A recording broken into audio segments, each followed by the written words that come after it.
I never imagined that leaving work early on an ordinary Tuesday would completely destroy the life I thought I understood. The meeting had been cancelled because of a power outage at our office. My manager smiled and told everyone to enjoy the unexpected afternoon off.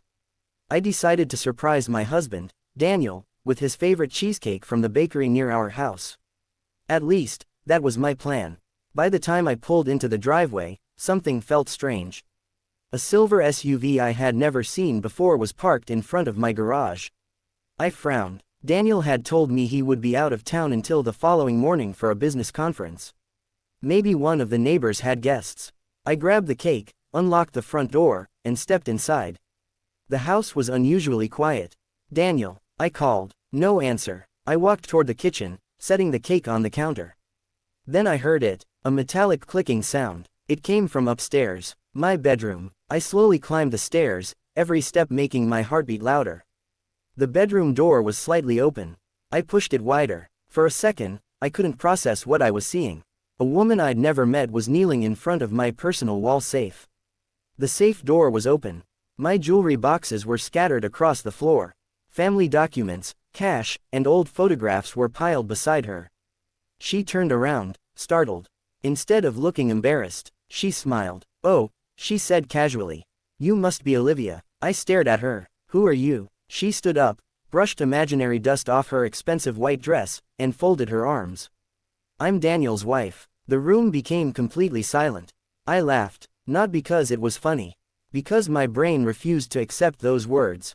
"I'm his wife," I replied. She tilted her head. "Apparently not anymore." She pulled a diamond ring from her pocket. Daniel's grandmother's ring. The one he had promised would stay in my family forever. He gave me this after our wedding. Wedding? My knees almost gave out. "No," I whispered. "Yes." She reached into her designer handbag and pulled out several photographs.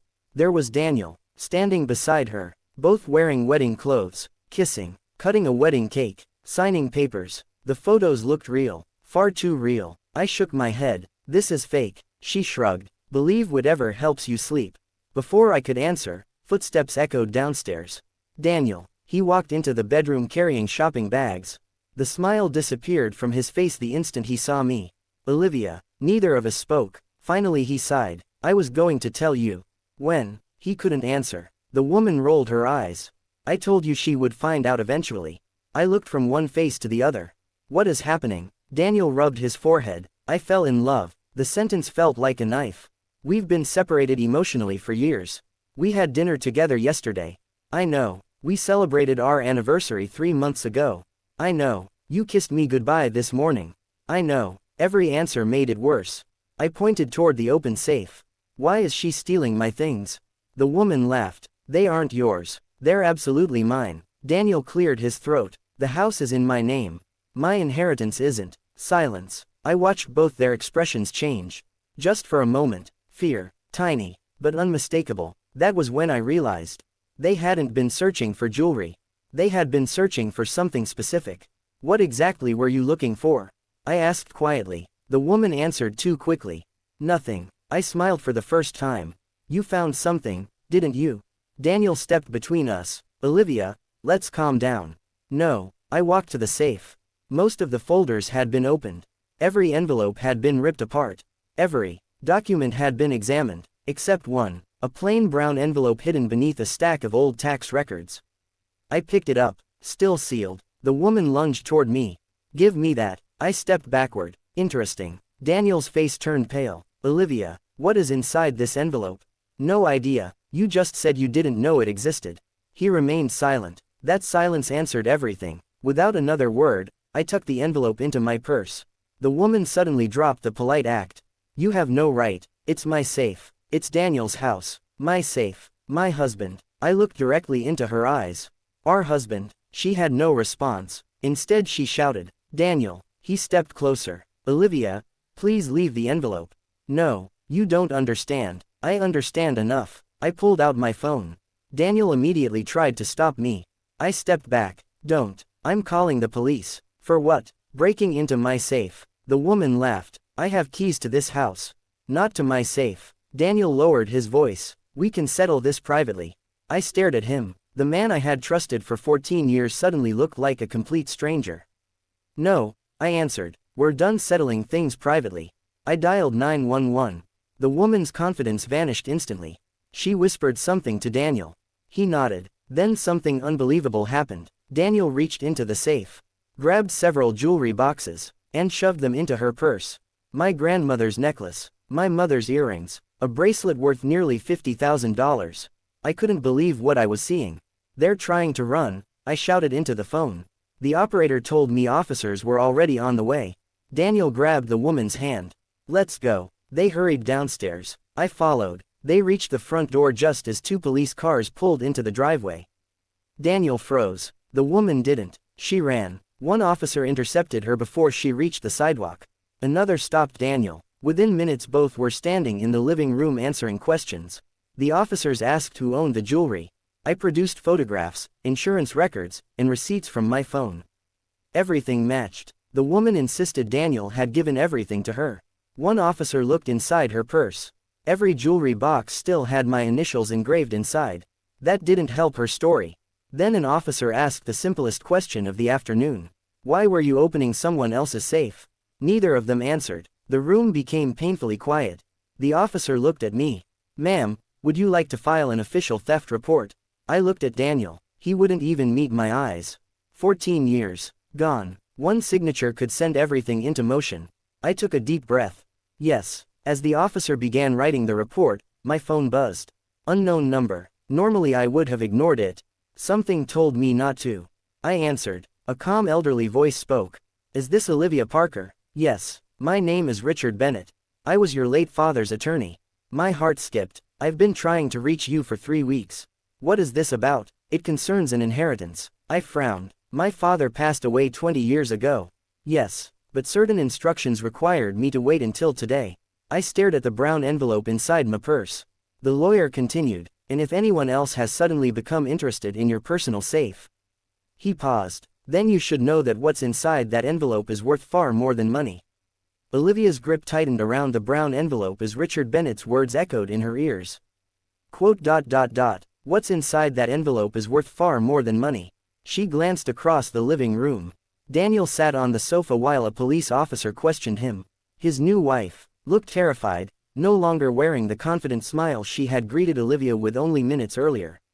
Olivia stepped outside to continue the phone call.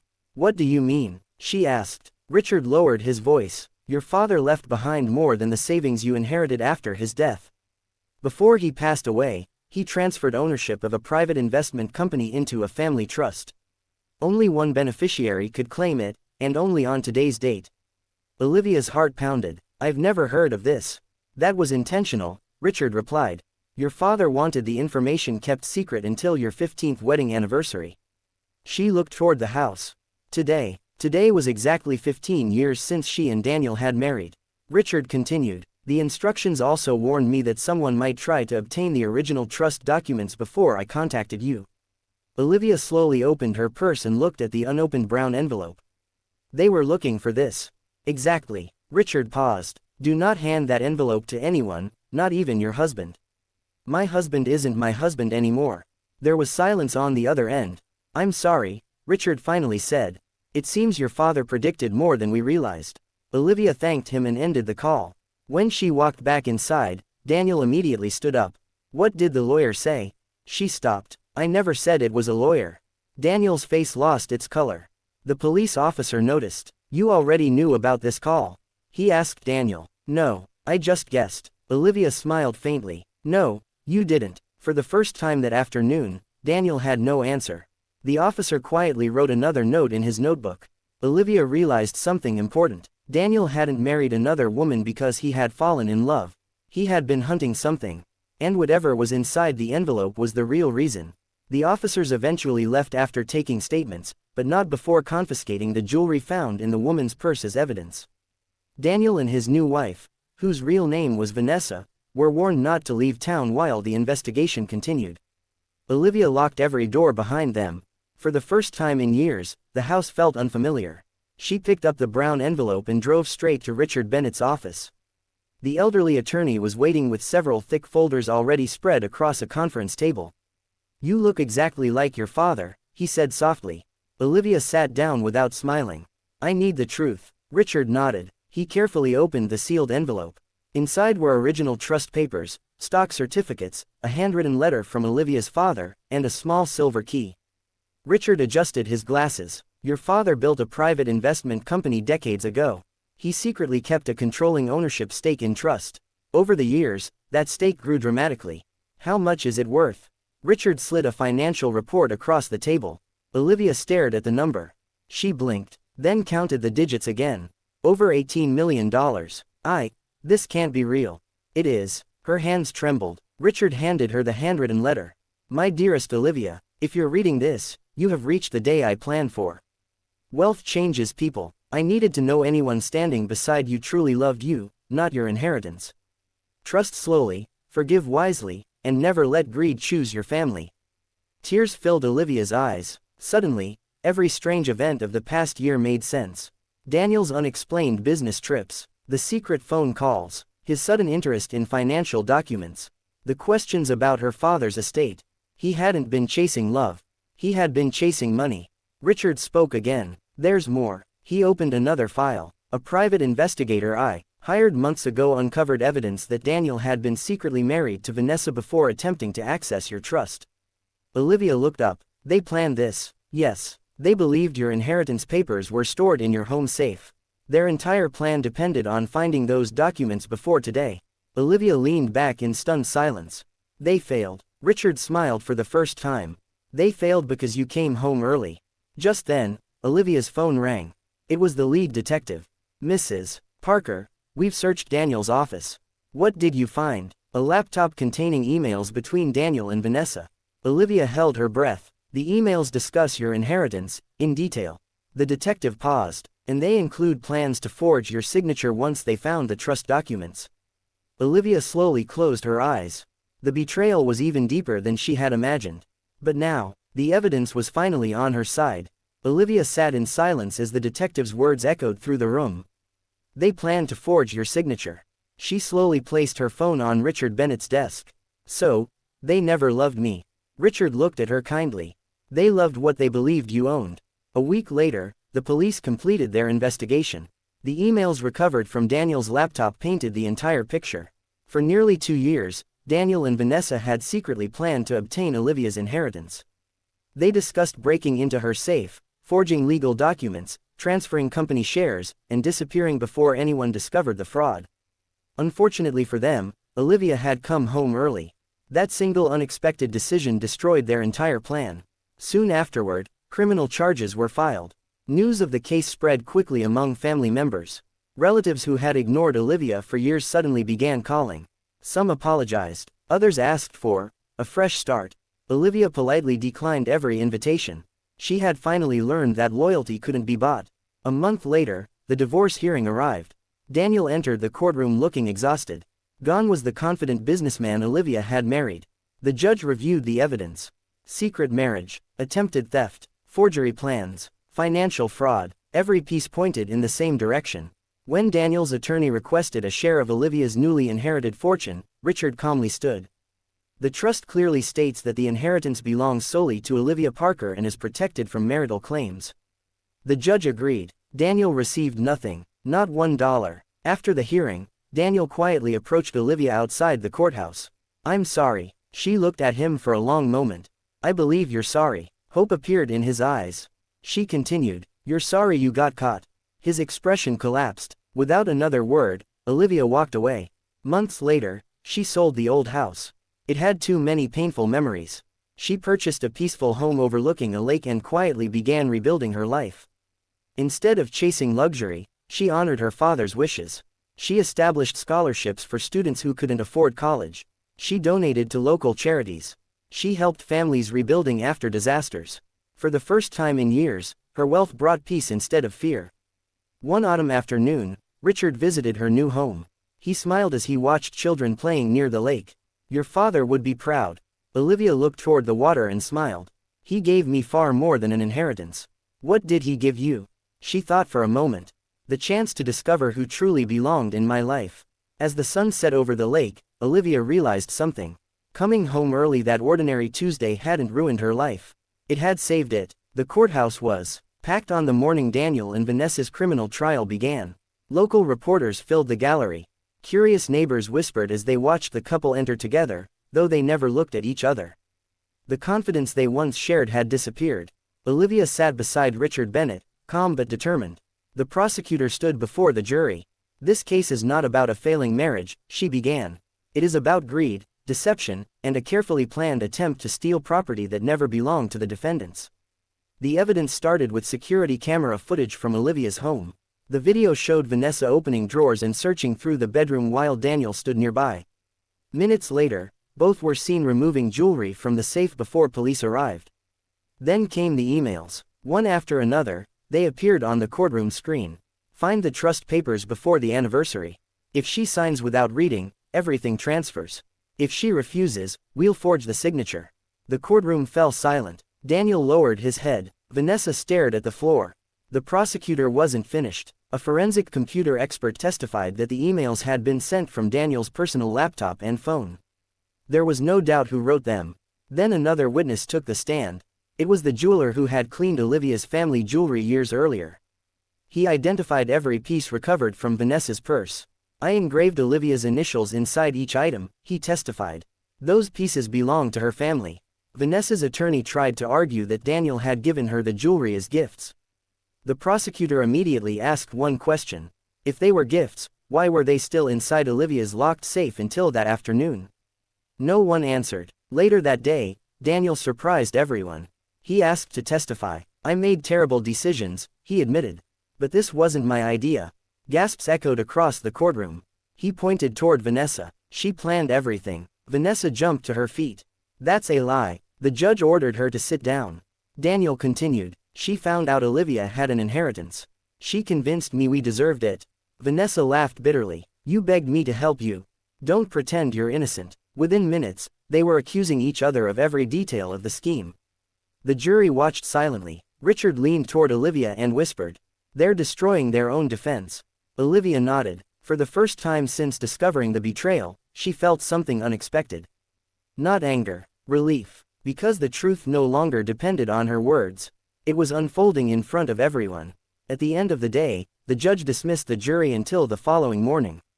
As people left the courtroom, Olivia noticed an elderly woman waiting near the exit. It was Daniel's mother. She slowly walked over, tears filling her eyes. "I'm ashamed of what my son has done," she said quietly. Olivia remained silent. Daniel's mother handed her a small envelope. "I found this hidden in Daniel's old desk after the police searched the house." Olivia opened it. Inside was a handwritten note. As she read the first line, her expression changed completely. The note revealed that Daniel had started planning the theft months before he even met Vanessa.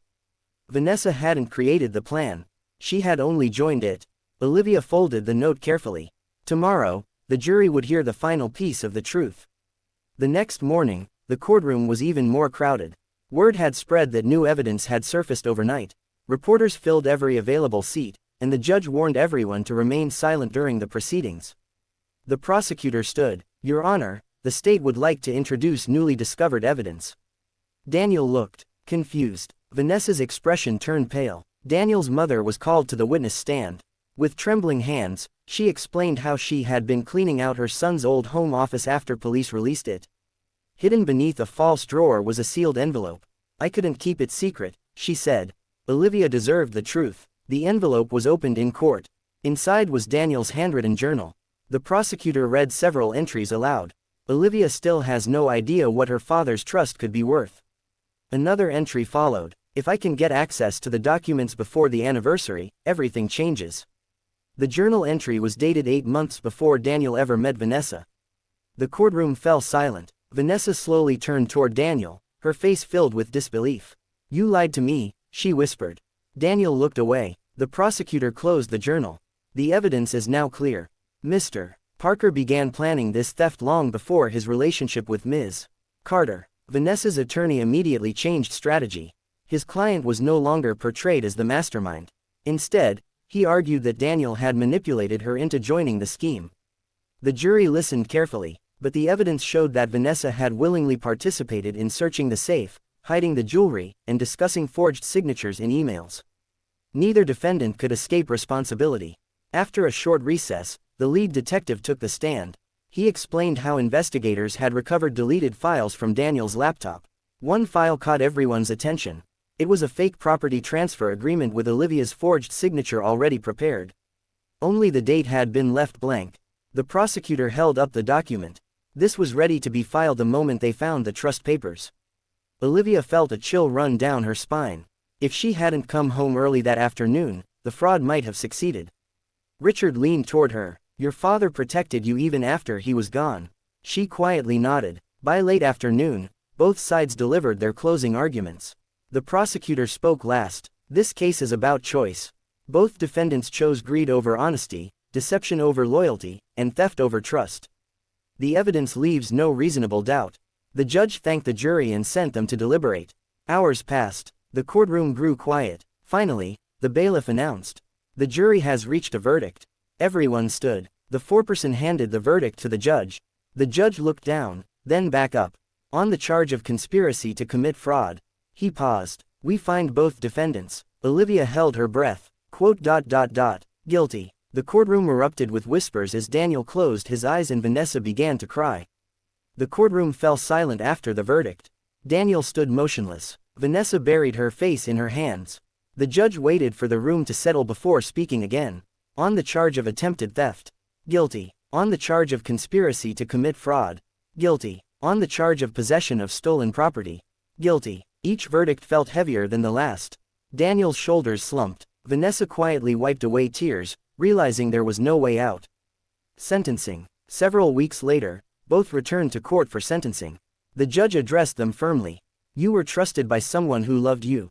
Instead of honoring that trust, you chose deception and greed. This court cannot ignore the deliberate planning involved." Daniel and Vanessa were sentenced according to the applicable law in the story's fictional setting, including prison time, financial penalties, and restitution. Neither of them spoke as they were escorted from the courtroom. Daniel glanced back once. Olivia met his eyes, but showed no anger. Only closure. A new beginning. Months passed. Olivia sold the house where so many painful memories had been made. She bought a smaller home overlooking a quiet lake. There were no hidden safes. No secrets. No constant fear. Richard Bennett helped her reorganize the family trust and create a charitable foundation in her father's name. Scholarships were awarded to students who dreamed of attending college but couldn't afford it. A community library received funding. A local shelter expanded because of her donation. For the first time, her father's legacy was changing lives exactly as he had hoped. An unexpected visitor. One autumn afternoon, someone knocked on her front door. It was Daniel's mother. She carried a small wooden box. "I found this while cleaning the attic," she said. "It belonged to your father. Daniel must have taken it years ago and forgotten about it." Inside were old family photographs, Olivia's childhood drawings, and a pocket watch engraved with her father's initials. At the bottom was one final letter. She unfolded it carefully. "My dear Olivia, if you're reading this, you've faced a difficult season. Remember this. Wealth can be lost, homes can be rebuilt, but your character is the one thing no one can steal. Choose kindness, protect your integrity, and never let bitterness become your inheritance." Tears filled Olivia's eyes. She smiled through them. "I miss you, Dad." 1 year later, on the anniversary of that unforgettable Tuesday, Olivia stood by the lake at sunrise. A year earlier, she had believed her life was over. Now she understood something very different. Coming home early had not ruined her future. It had exposed the truth. It had protected her father's legacy. It had freed her from a marriage built on lies. She looked toward the rising sun and whispered, "Thank you." Then she turned, walked back toward her home, and closed the gate behind her, not to keep people out, but to protect the peace she had finally found. For the first time in many years, she was truly free. Olivia had finally found peace, but life had one last surprise waiting for her. 6 months after the trial ended, Richard Bennett called again. "Olivia, there's something you should see." She drove to his office, where several boxes sat on the conference table. "What's this?" she asked. Richard smiled. These were recovered from a storage unit Daniel rented under a fake name. Inside were family photographs, old financial files, and a notebook. Olivia opened the notebook. It contained detailed records of every step Daniel had planned over the previous 3 years. Every conversation, every fake business trip, every lie he had told was carefully written down. But one page caught her attention. At the top, Daniel had written. If anything goes wrong, destroy the second key. Olivia frowned. Second key. Richard reached into the box and pulled out a small velvet pouch. Inside was another silver key, identical to the one her father had left. The key opened a small safety deposit box at a local bank. The next morning, Olivia and Richard visited the bank. The manager unlocked the deposit box. Inside were several photo albums, her parents' wedding rings, handwritten letters, and one final envelope marked for Olivia's future. She carefully opened it. Inside was a letter from her father. If you are reading this, then you have already survived the greatest test, not of money, but of character. Remember, people may betray your trust, but never let them steal your kindness. Olivia wiped away tears. Richard smiled quietly. Your father knew exactly who you would become. Olivia looked around the room. For the first time in years, she no longer felt like a victim. Olivia carefully folded her father's final letter and placed it back into the envelope. As she and Richard walked out of the bank, her phone rang. It was Detective Harris. Mrs. Parker, we recovered another hard drive from Daniel's storage unit. I think you should see it. An hour later, Olivia arrived at the police station. The detective connected the hard drive to a computer. Dozens of folders appeared on the screen. One folder was labeled, Phase 2. Inside were scanned copies of Olivia's passport, signatures copied from old documents, property records, and detailed notes about her daily routine. The detective looked at Olivia. This wasn't a spur-of-the-moment crime. It appears to have been planned over a long period. Olivia felt a chill. She had unknowingly been living with someone who had been studying her every move. Then another folder opened. It contained videos recorded by Daniel. In one recording, he spoke directly to the camera. If I get the trust documents before the anniversary, everything changes. After that, I'll leave without looking back. The room fell silent. The detective turned off the monitor. I think this closes the investigation. Olivia nodded slowly. No, she said, it closes a chapter of my life. Weeks later, the court approved the final restitution order. The recovered jewelry, family heirlooms, and personal documents were officially returned to Olivia. She placed every item back where it belonged, not in the old wall safe, but in a secure bank vault. The old safe remained empty. It reminded her that true security had never come from steel or locks. It came from truth. On the first anniversary of the trial, Olivia organized a charity dinner through her father's foundation. Students who had received scholarships stood one by one to thank the donors. One young woman said, "Because of this scholarship, I'll be the first doctor in my family." Another smiled through tears. "My parents couldn't afford college. You changed my future." Olivia looked toward Richard. He smiled proudly. "Your father would have loved this." She smiled back. "I hope he's proud." As the evening ended, Olivia stepped outside beneath the stars. A year earlier, she had come home early from work expecting an ordinary day. Instead, she uncovered betrayal, greed, and lies. But that same day also led her to the truth, protected her father's legacy, and gave her the courage to begin again. She realized something her father had always believed. Money can build a house, but only honesty can build a home. With peace in her heart and hope for the future, Olivia walked toward her car, ready for whatever life would bring next.